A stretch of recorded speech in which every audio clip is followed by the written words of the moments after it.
CBSE कक्षा 10 social science इसके important ज़रूरी सवाल ले रहे हैं बोर्ड एग्जाम्स के लिए। अगला सवाल ये है, how has foreign trade been integrating markets of different countries, explain with examples. ये बहुत रिसेंटली भी आया है। तो सवाल ये है कि कैसे फॉरेन ट्रेड, विदेशी व्यापार, बाजार, अलग अलग देशों के बाजार को इंटीग्रेट कर रहा है, मिला रहा है। तो फॉरेन ट्रेड को पहले समझाइए कि क्या होता है ये। देखिए, ऐसा होता है कि आपके पास जैसे दो कंट्री ले लीजिए, इंडिया ले लीजिए, चाइना ले लीजिए। अब जब व्यापार होता है, जैसे कंपनी, कोई इंडिया की कंपनी है, वो अपना सामान बनाती है, वो चाइना में जाके बेच देती है। इंडिया में भी बेचती है, चाइना में कुछ बनता है, वो यहाँ आके बेचते हैं। ठीक, ये चीज हो गई फॉरेन ट्रेड। तो जब फॉरेन ट्रेड एक तरीके से इंडिया और चाइना को वो साथ ले आया है ना। तो अलग अलग कंट्रीज जो प्रोड्यूसर्स हैं, यानी जो पैदा कर रहे हैं, वो अपने डोमेस्टिक मार्केट से बाहर, अपने घरेलू मार्केट से, बाजारों से बाहर जाके काम कर रहे हैं। उनको अपॉर्चुनिटी मिल गई है, उनको मौका मिल गया है कि वो चीजें और भी जगह जाके अपनी बेच सकें और प्रॉफिट ले सकें। उसके बाद प्रोड्यूसर जो है, जो बना रहे हैं, वो जैसे मैंने बताया अपनी कंट्री में तो बेच ही रहे हैं, अगर दूसरी कंट्री है वहां पर भी बेचना इनका पॉसिबल है। इससे ये होता है कि डोमेस्टिक मार्केट में, घरेलू मार्केट में अगर आप कंज्यूमर हैं तो आपके पास ऑप्शन केवल एक ही है। तब आप क्या करेंगे? जैसे हिंदुस्तान का ही आपके पास ऑप्शन है, लेकिन अगर आपके पास ऑप्शन है चाइनीज, अमेरिकन, तो आपके पास दो तीन ऑप्शंस हैं। तो आप इसमें से बेस्ट चूज करके अफोर्डेबल प्राइस का, जो पैसे में भी ठीक हो, आप खरीद सकते हैं। एक कंज्यूमर के हिसाब से देखा जाए तो आपको फायदा है। और फिर क्या है कि लोग आते जाते हैं, कल्चर देखते हैं, मार्केट देखते हैं, एथिक्स देखते हैं। इससे कंट्रीज, देश आपस में कनेक्ट होते हैं। बहुत सारी चीजें इसमें आदान प्रदान होता है, केवल सामान का नहीं बल्कि कल्चर का, बातचीत का। अच्छा, एक्सटेंसिव ट्रेड होता है इसमें। क्यों? क्योंकि फॉरेन ट्रेड इसमें बड़ा कंपटीशन चाहिए। क्योंकि अगर हिंदुस्तान के बनाने वालों को मार्केट में खड़ा रहना है तो उन्हें compete करना होगा बाहर वालों के साथ भी। हिंदुस्तान का एक एग्जांपल लेता हूं, जैसे मान लीजिए 134 करोड़ हम लोग हैं, 139 करोड़ करीब मान लीजिए चाइना का। अब मान लीजिए यूएसए की कंट्री है, यूएस कंट्री जो है उसमें एक कंपनी है और यहाँ पर पॉपुलेशन है 30 करोड़। अब यहाँ पर जो कंपनी सामान बना रही है, वो जब यहाँ बेचेगी तो उसके पास कंज्यूमर है 30 करोड़। लेकिन जब ये सामान हिंदुस्तान में आएगा या फिर कहीं चाइना में जाएगा तो कितने सारे लोग हो गए। तो यही सामान का प्रोडक्शन कितना बेच सकते हैं और कितना प्रॉफिट कमा सकते हैं। इसलिए आप देखते हैं जेफ बेजोस, अमेजन के जो मालिक हैं, या जो भी नाम आप ले लीजिए, वो सब करोड़पति कैसे हो गए, बिलियनर्स कैसे हैं। वो अपना बिजनेस इस तरीके से फॉरेन ट्रेड के जरिए ऐसे कंट्रीज जहां पर चीजें खरीदी जानी है वहां पर बिकवाते हैं। ये सवाल हमने देखा तो इसको मैं थोड़ा सा स्किप करूंगा। How do we feel the impact of globalisation in our daily life, explain with example. Globalisation का मतलब होता है वैश्वीकरण, और ये बहुत सारा कहें कि इसका रेपिटेशन हुआ है। तो इम्पैक्ट ऑफ ग्लोबलाइजेशन, वैश्वीकरण के कारण क्या क्या चीजें हुई हैं, पहले आप एक घर में समझिए। एक घर में आप रह रहे हैं। जब आप आज कम्युनिटी में रहते हैं, आप सोशल आदमी हैं, आपके कुछ नेबर्स भी होंगे, पड़ोसी भी होंगे, और आपके रिलेटिव्स भी आसपास रहते होंगे, तो एक कम्युनिटी बन गई। इसी कम्युनिटी को मैं थोड़ा फैला देता हूं, इसको हम ग्लोब पे कर लेते हैं, अर्थ पे कर लेते हैं। यानी इंडिया हो गया, चाइना हो गया, ऑस्ट्रेलिया हो गया। ये आप उन तीनों घरों को मान लीजिए जो मैंने ऊपर बनाए, एक इंडिया है, एक चाइना है, एक ऑस्ट्रेलिया है। यानी अब आपका जो कम्युनिटी हो गई वो अर्थ कम्युनिटी हो गई। तो अर्थ जो हो गया वो सबके लिए होम हो गया, सबके लिए घर हो गया। वैश्वीकरण है यहाँ पे। EARTH स्पेलिंग होती है, EARTH। तो यहां पर आपने देखा कि किस तरीके से पूरे ग्लोब को एक घर, या कहे कि घरौंदा जैसा बन गया है। यही ग्लोबलाइजेशन इसको हम कहते हैं। अब इसके क्या फायदे, क्या नुकसान है, क्या लोगों को फायदे हुए। पहली चीज तो ये है कि कंज्यूमर एज अ उपभोक्ता हमको फायदा बन हो रहा है, क्योंकि लोग कंपनीज आपस में भिड़ रही हैं और अच्छी क्वालिटी का सामान प्रोड्यूस कर रही हैं और कम रेट में आपको दे रही हैं। तो सेम प्रोडक्ट के लिए, जैसे मैं एग्जांपल अगर आपको दूं, एक उपभोक्ता के पास बहुत सारे ऑप्शन बन जाते हैं, चॉइस उसकी ज्यादा हो जाती है और क्वालिटी बहुत अच्छी होती है। मैं जो एग्जांपल दे रहा था वो ये था कि आप टीवी लेने गए तो शीबे का भी है, पैनासोनिक का भी है, मान लीजिए एलजी भी है। तो आप इनके लिए जाएंगे, हर हर हर जगह पहले तो इंटरनेट पे सर्च करेंगे, फिर जाएंगे, फिर देखेंगे, प्राइस देखेंगे, क्वालिटी देखेंगे, रिव्यूज देखेंगे। अब ये सारी चीजें पता करने के बाद आप देखेंगे कि जो आपके जेब को ज्यादा भार नहीं पहुंचाता और जो बेहतरीन है उसको आप खरीद लेंगे। यानी एज ए उपभोक्ता, एज ए कंज्यूमर तो आपको फायदा हो गया ना। क्वालिटी भी मिल रही है, कम प्राइस में भी मिल रहा है, और बाहर की चीजें भी मिल रही है, फॉरेन, चाहे वो चाइना में बना हो, कोरिया में बना हो, चाहे कहीं भी हो, तो आपको बेहतरीन चीज मिल रही है। इससे क्या हो रहा है, कम दामों में आप ज्यादा चीजें खरीद पा रहे हैं। इससे आपका लिविंग स्टैंडर्ड बढ़ रहा है। कम चीजों में को कम दामों में जब चीजें बहुत सारी आप ला सकते हैं तो इसका इंप्रूविंग स्टैंडर्ड बन रहा है, यानी बाइंग पावर आपकी बढ़ रही है। अब इस लिविंग स्टैंडर्ड बहुत जरूरी है, और उसके बाद फॉरेन इन्वेस्टमेंट आता है। अब फॉरेन इन्वेस्टमेंट, जब पैसा आपकी कंपनी में, एक किसी कंपनी ने आपके देश में लगा दिया, चाहे सेलफोन बना रही है, ऑटोमोबाइल बना रही है, इलेक्ट्रॉनिक्स बना रही है, सॉफ्ट ड्रिंक्स हो रही है, तो इससे क्या होता है, नई जॉब भी क्रिएट होती है। मान लीजिए चाइना आपके पास आती है, और ओप्पो हो गया, वीवो हो गया, वो यहाँ पर अपना कंपनी सेटअप करेगी। यहाँ हिंदुस्तानी लोग होंगे, वो सेल भी करेंगे, तो मार्केटिंग लोग भी होंगे हिंदुस्तानी। तो एक तरीके से चाइना जब यहाँ एक कंपनी स्टैब्लिश करती है, या कोई भी कंपनी करती है कोई भी देश का, वो हमारे देश के लोगों को जॉब दे रही है, एम्प्लॉयमेंट दे रही है, नौकरी दे रही है, तो हमारे लिए वो मदद कर रही है। अगर हम जाए ऑस्ट्रेलिया, तो हम वहाँ के लोगों को फायदा दे रहे हैं, मदद कर रहे हैं, एम्प्लॉयमेंट रेट बढ़ा रहे हैं उनका। तो ये अच्छी बात है। पॉलिटिकल बात छोड़ दीजिएगा, इंडिया चाइना में कोई लड़ाई झगड़ा नहीं है। हमको ट्रेड देखना पड़ेगा। पॉलिटिकल पार्टियां लड़ाती रहती है, हमको केवल ये देखना है कि सब दोनों पार्टी को फायदा हो रहा है। और इसमें क्या होता है, नुकसान है। पहली चीज तो ये है कि थोड़ा, अगर बाई चांस कोई ये कंपनी आई, जैसे मैं आपको जनरल मोटर्स की बात बताता हूँ, वो कंपनी आई और फिर उसके बाद वो छोड़ के चली गई। अब उसके बाद क्या होगा, वो लोग जो काम कर रहे हैं, जो नौकरी कर रहे हैं हिंदुस्तानी, वो तो जॉबलेस हो जाएंगे, है ना। यानी कंपनी अगर बहुत बड़ी नहीं है, कंपनी छोटी है और आती है और वो चली जाती है, उसको प्रॉफिट नहीं होता है, जो भी है। और जैसे मान लीजिए रिजिडनेस रूल का है, मान लीजिए आपने हिंदुस्तान ने ऐसे रूल बना दिए कि चाइना का कोई सामान नहीं आएगा, तो फिर वो रूल्स इतने तगड़े होंगे, चाइना कहीं और चली जाएगी, चाइना चले जाएगा ऑस्ट्रेलिया या कहीं और। तो इससे क्या होगा कि उस कंट्री को फायदा हो जाएगा। ग्लोबलाइजेशन से थोड़ी इनसिक्योरिटी भी हो जाती है जॉब की, क्योंकि कंपनीज चेंज होती रहती है, बदलती रहती है, आती है जाती रहती है, तो जॉब सिक्योर नहीं है। मान लीजिए एक आईबीएम कंपनी है, कल को बंद हो गई, एचसीएल बन गई, या दोनों एक मर्जर हो गया, तो हो सकता है चीजें। Name the state where Narora nuclear power plant is located. Narora nuclear power plant कहां पर है, काफी बार पूछा गया है सर। ये नरोरा न्यूक्लियर पावर प्लांट का चित्र है, और आपको पता होना चाहिए कि ये कहाँ है। केवल ये नहीं कि उत्तर प्रदेश आप जवाब दे दें, आपको ये पता होना चाहिए कि ये नरोरा, जिसे हम नरोरा एटॉमिक पावर स्टेशन कहते हैं, ये न्यूक्लियर पावर प्लांट है, परमाणु वाला है ये। और ये बुलंदशहर में है, बुलंदशहर डिस्ट्रिक्ट में नरोरा इलाका है, वहां पर ये इसकी स्थापना है, यहां पर ये काम करता है। Why is the iron and steel industry called the basic industry? Explain any 3 reasons. 3 reason आपको बताने हैं क्यों आयरन और स्टील इंडस्ट्री। पहले मैं आपको एग्जांपल बताऊंगा। एक फैमिली है, अब आप बच्चे हो, है ना, 3-4 बच्चे हो सकते हैं।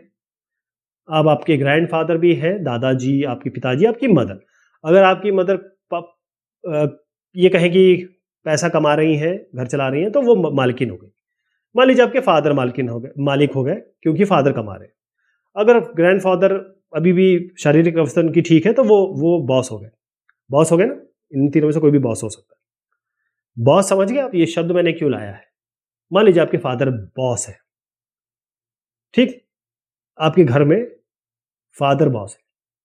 अगर आप इंडस्ट्रीज की बात कर लें, तो यहां पर iron and steel industry boss है। कौन बॉस है?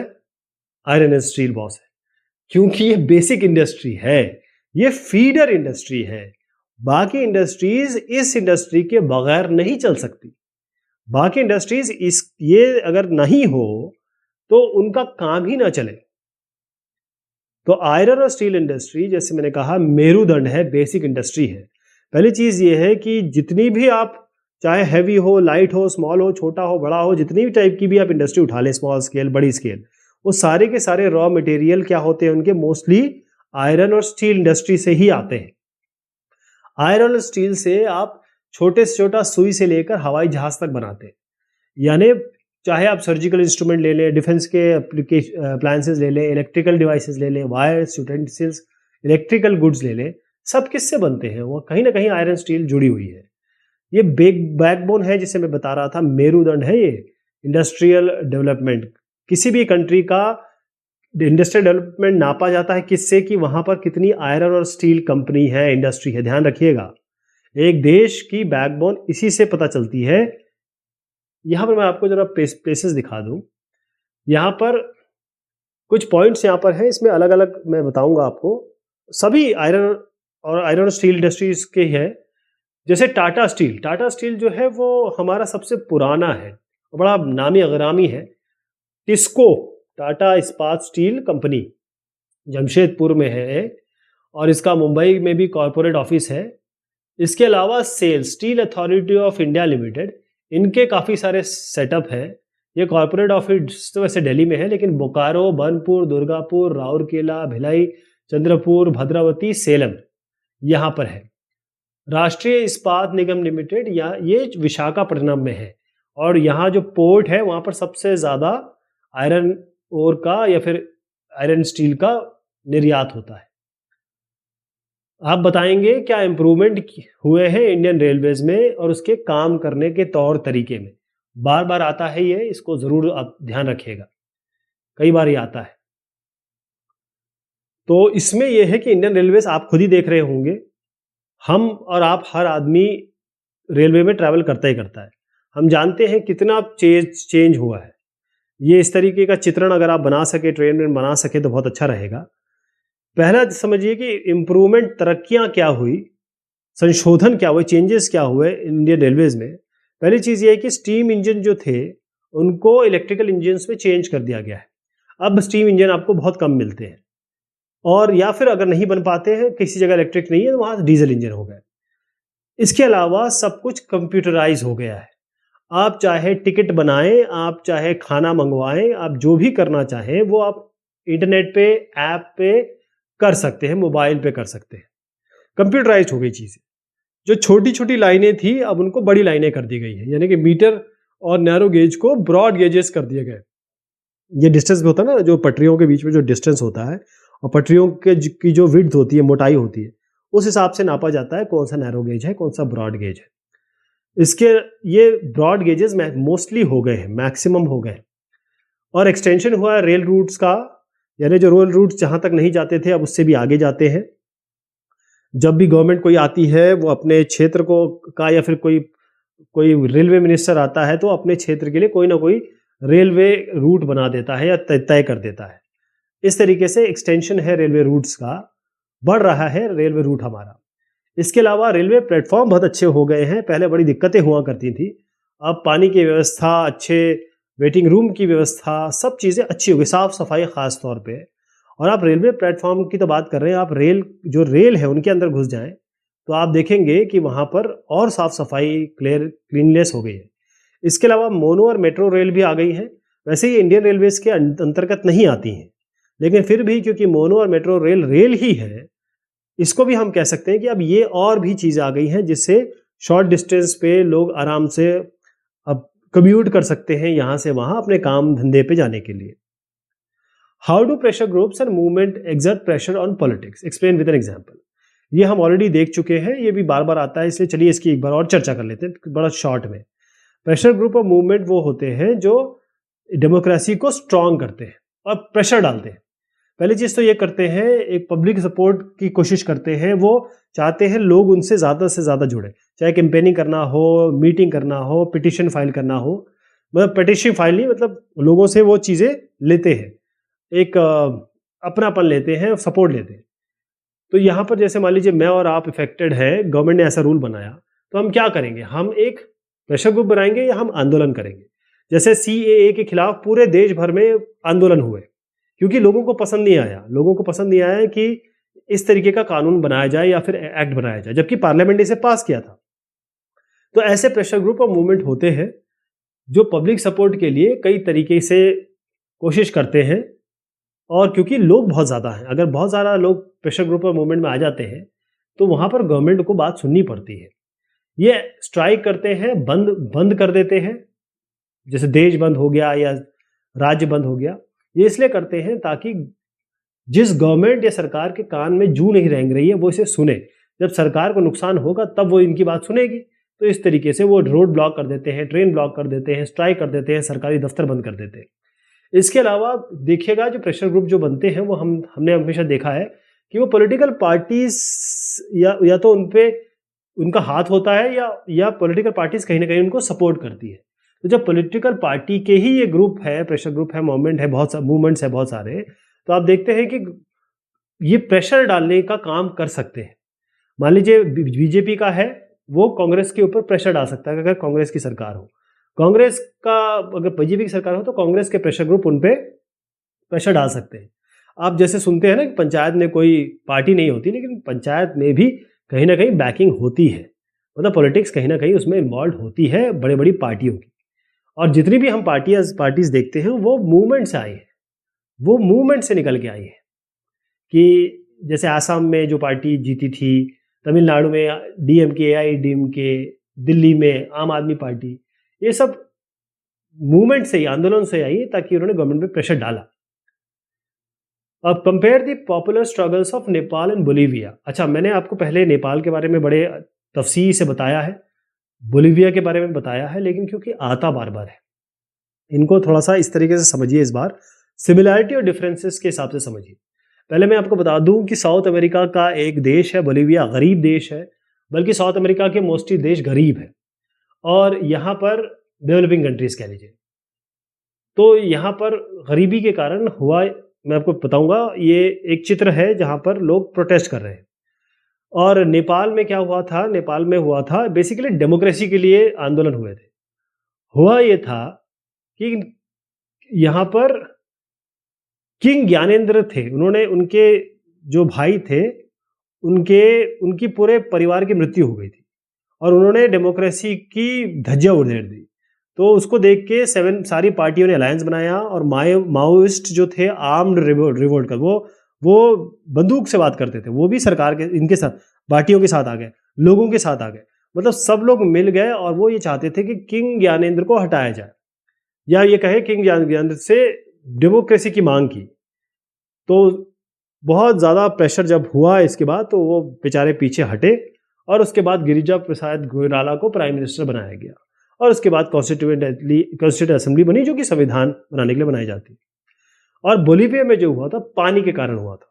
हुआ ये था कि म्यूनिसिपैलिटी जो पानी देती थी, उन्होंने एमएनसी को दे दिया, मल्टीनेशनल कंपनी को, और जो वाटर सप्लाई है एमएनसी आपको बहुत बहुत ज़्यादा पैसा चार्ज करने लगी थी, तो उसके कारण रिवोल्ट हुआ था। तो जो ये दोनों पॉपुलर स्ट्रगल्स हैं, और ये पॉलिटिकली जब पॉलिटिकल कॉन्फ्लिक्ट आए या लोगों के रहने और अपने एग्जिस्टेंस पे सवाल उठे, जब दिक्कतें शरी आई, तो मास मोबिलाइजेशन हुआ, लोग आए।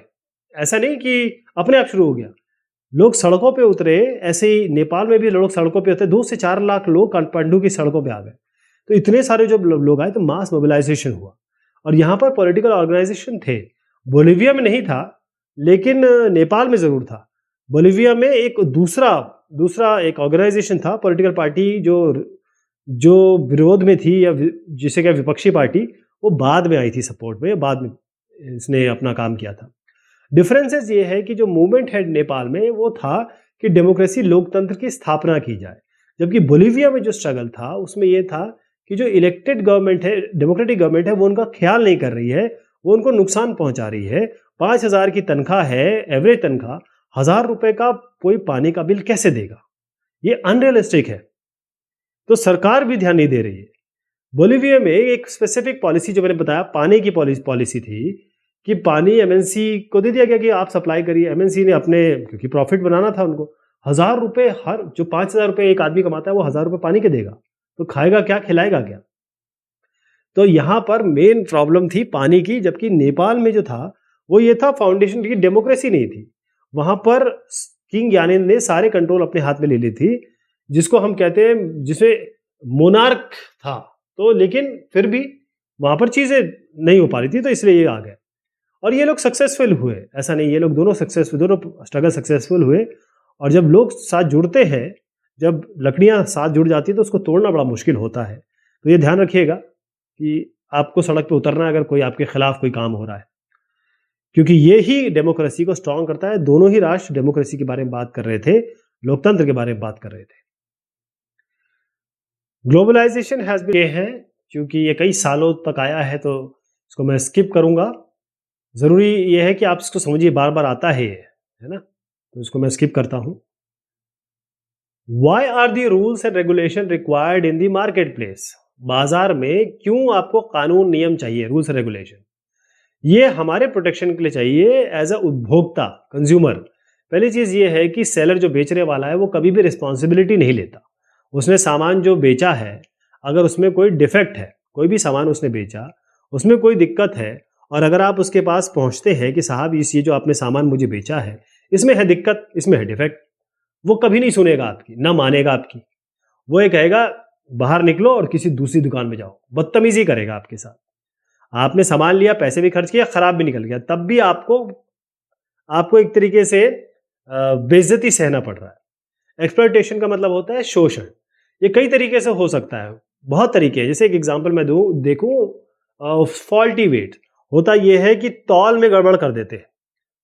जैसे मान लीजिए 1 kg तौल रहे हैं और थोड़ा सा कट मार दिया, 900 ग्राम ही दे दिया आपको, तो ऐसे बहुत सारे के साथ किया तो कितना फायदा हो जाएगा।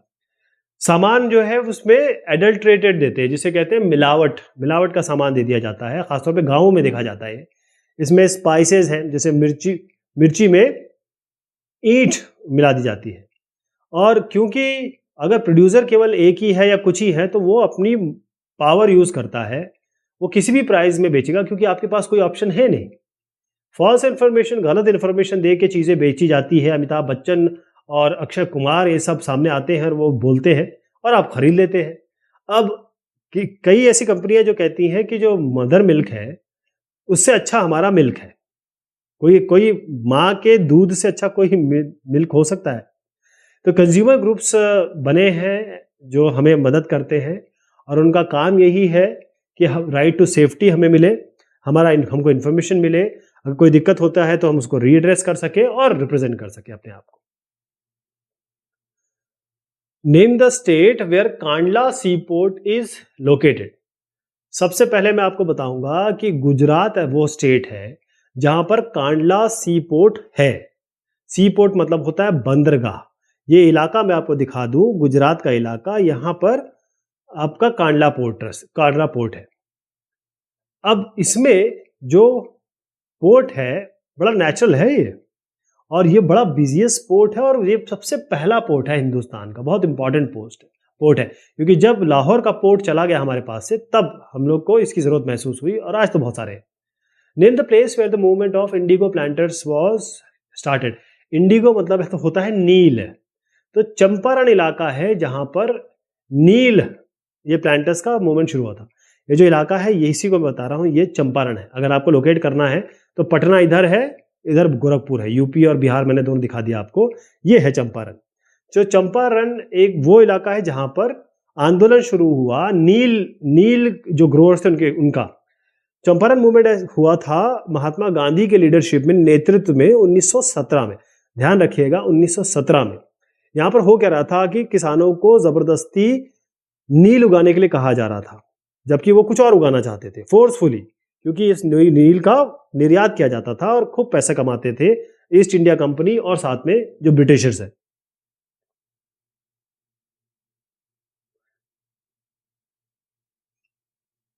इसकी चर्चा हम करेंगे अगली बार, ये सवाल की 32वें की। तब तक के लिए शुक्रिया, मेहरबानी आप सभी की।